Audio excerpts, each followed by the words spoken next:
श्रीमंताला आमच्या हाती नरटीर उलटून टाकू जुलमी सत्ता एकीचे बळ खाऊ दे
भ्रष्टाचारी मोडून काढू अत्याचारी काढावा सुजलाम सुफलाम देश आमचा जगात कीर्ती गाजू दे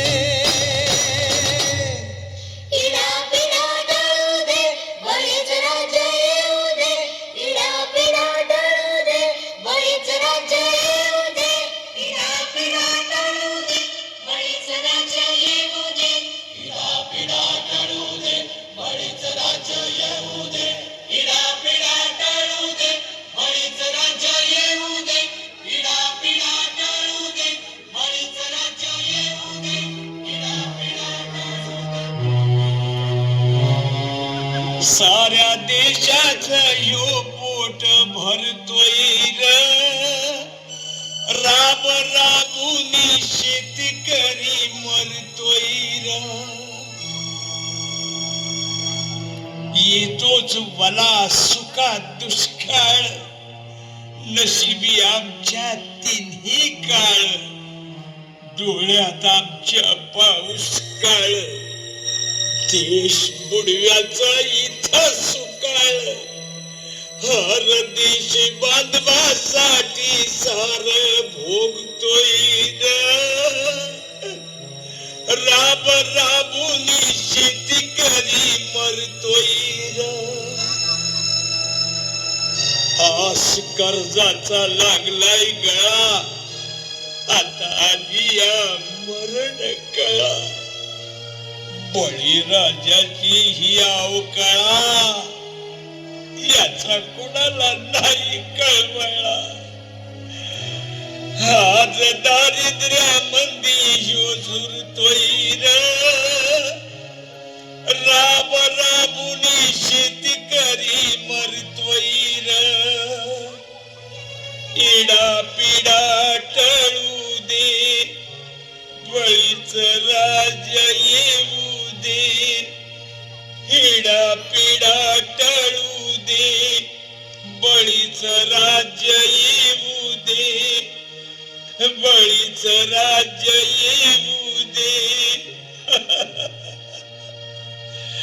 बळीच राज्य येऊ दे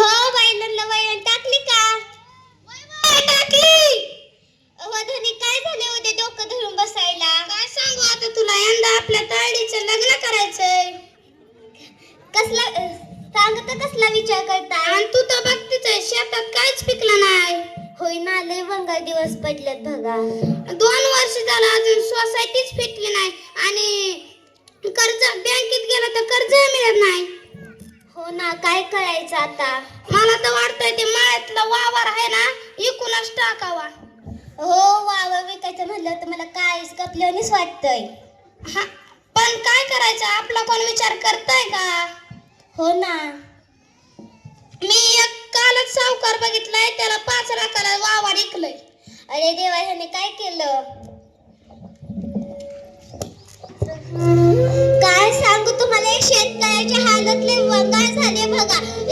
राबायचे आणि लहान पोरांनी सांभाळावे, तसे शेत पिकवायचे आणि काय कधी ओला दुष्काळ तर कधी कोरडा दुष्काळ तर कधी वादळ. हो, वादळ काय कमी म्हणून आमच्या आयुष्यामध्ये वादळची पुढची संकट 5वीलाच पुजली असतात. वादळ तर जन्म आणि वादळ तर मरण अशांची गत झाली आहे बघा. इकडून तिकडून पाऊस चांगला पडला तर मालाला किंमत नाही आणि मालाला किंमत मिळाली तर महागाई डोंगरी असलेली आहेच की. या महागाईने तर आमचे कंपल्टेस मूल्य, मुलांना कॉलेजला पाठवायचं त्या ठिकाणी भरमसाठ फी. कोठून आणायचे एवढे पैसे? कसा होईल माझा फळ साहेब? साहेब, तुम्ही म्हणायचं शिका, शिक्षण घ्या, मोठे व्हा, पण सांगा ना साहेब, आजकाल श्रीमंताचे शिक्षण झाले हो, त्यात माझ्यासारख्या शेतकऱ्याला कसं शिक्षण पडलं साहेब? शेताची अवस्था आणि हा शिक्षणाचा बाजार कसं जगायचं आम्ही? सांगा ना. आजकाल नोकरी नाही म्हणून शेतकऱ्यांना पोरगी सुद्धा कोण देत नाही. अनेक शेतकऱ्यांची मुलं बिगर लग्नाची राहिले, काय आणि कसं करावं? सांगा ना. कोणती आमची व्यथा समजून घ्या ना. सांगा ना. का लाव एका प्रेमाने माझ्या घराला फास? नाही साहेब, तसं करून चालणार नाही. तुमची शिकवण आहे, लढायचं नाही साहेब. मी पण लढणार, मी माझ्या पोरांना शिकवून साहेबच करणार. शेतकरी म्हणून काय झालं? शेतकरी कधी कोणासमोर झुकत नसते. तुम्हाला सांगते मित्रांनो, आपल्या मुलांना शाळेत पाठवा, त्यांना शिकू द्या. शिक्षणात प्रगती होते. नुसतीच प्रगती होत नाही तर एक दिवस ही दुनिया आपल्याला सलाम सुद्धा करेल. नाही तर बी विकणारा, खत विकणारा दाया सुद्धा उभा करीत नाही. सावकार तर तेपूनच बसलेला आहे. आपली जमीन हडपण्यासाठी बँकेत गेलं तर कर्ज मिळत नाही, तेही फक्त श्रीमंताच्या वाट्याला. म्हणून जिथे तिथे आपल्याला हकलून दिले जाते, आपली लायकी काढली जाते. खरंच का हो, हीच आपली लायकी? आम्ही शेतकरी, आमच्या कष्टात चालते दुनिया सारी. म्हणून एवढेच म्हणते, जो पाण्याने अंघोळ करतो तो फक्त पैशावर बदलू शकतो. पण जो घामाने अंघोळ करतो तो इतिहास बदलू शकतो.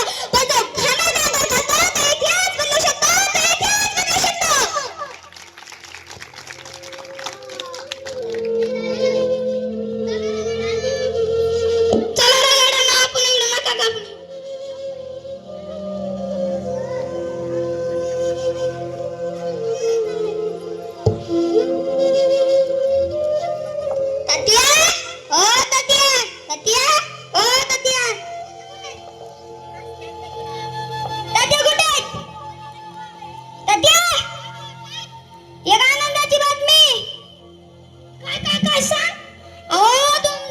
तुमचा मुलगा सूरज कलेक्टर झाला. काय सांगतो? हा, अजून निकाल लागलाय. काय सांगतो?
लहान थोर मदतीनं,